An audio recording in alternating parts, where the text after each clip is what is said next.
सुंदर उपदेश देने लगे।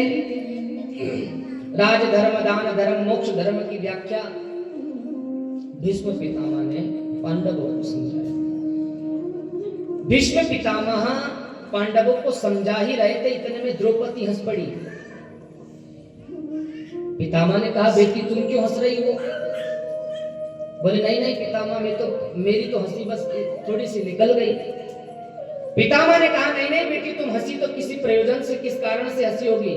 माता द्रौपदी ने कहा कि तुम जिस राज धर्म, दान धर्म, मोक्ष धर्म का उपदेश मेरे पतियों को दे रहे हो, जब दुष्ट दुशासन मेरा चीर हरण कर रहा था, जब तुम कहां गए थे?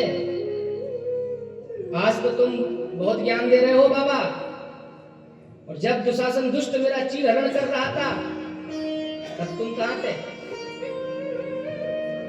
भीष्म पितामह के नेत्रों में अश्वत्र बहने लग जाते हैं, रोते हुए कहते हैं कि पुत्री, वो एक पाप ही मैं ये भुगत रहा हूं। आज मैंने वो एक पाप किया था कि मैं उस समय तेरी मदद नहीं कर पाया, तो परम पिता परमेश्वर की करनी के कारण आज बाणों की सैया पर सोया हुआ हूं और वो पाप भुगत रहा हूं। प्रत्येक व्यक्ति को अपने कर्म के अनुसार दुख मिलेगा। ये भीष्म पितामह जो महाज्ञानी होने के बाद भी उनको भी दुख मिला। अपने कर्म के अनुसार प्रत्येक व्यक्ति को पाप और पुण्य मिलेंगे। तुलसीदास जी कहते हैं, तुलसी माया खेत है, निर्भयो भयो किसान, और पाप पुण्य दबो बीज है, लूने सो निभा। क्या तुलसीदास जी महाराज ने? तुलसी माया खेत है, मनिडो भयो किसान, पाप पुण्य दऊ बीज है, भूवे सोनी धान। तुलसीदास जी कहते हैं कि पाप और पुण्य दो बीज हैं, और ये काया खेत और मन किसान है, जैसा बोगे वैसा पाओगे। भीष्म पितामह जैसे को दुख झेलना पड़ा, तो हम और आप तो क्या ही नहीं।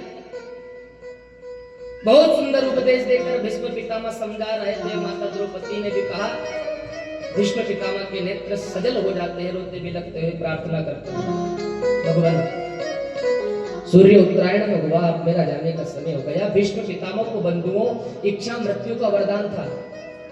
इच्छा मृत्यु मतलब जब वो चाहते जब मर जाते, जब चाहते जब नहीं मरते। चाहते तो भले हजार अमर रहे। अगर हमको इच्छा मृत्यु का वरदान हो जाए तो हम कई वर्षों तक नहीं मरे, सुख भोगे। लेकिन भीष्म पितामह ने ऐसा नहीं किया। प्रतीक्षा की भगवान की बाणों की सैया पर भुगत रहे थे, पड़े हुए परम पिता परमेश्वर को याद कर रहे थे। तभी कन्हैया आए, और कन्हैया से आज भीष्म पितामह निवेदन कर रहे हैं कि मेरी एक पुत्री है, उससे आप विवाह करो बस, और मैं अपने प्राणों को त्यागूं। ये मेरी कामना, अभिलाषा, अंतिम इच्छा है।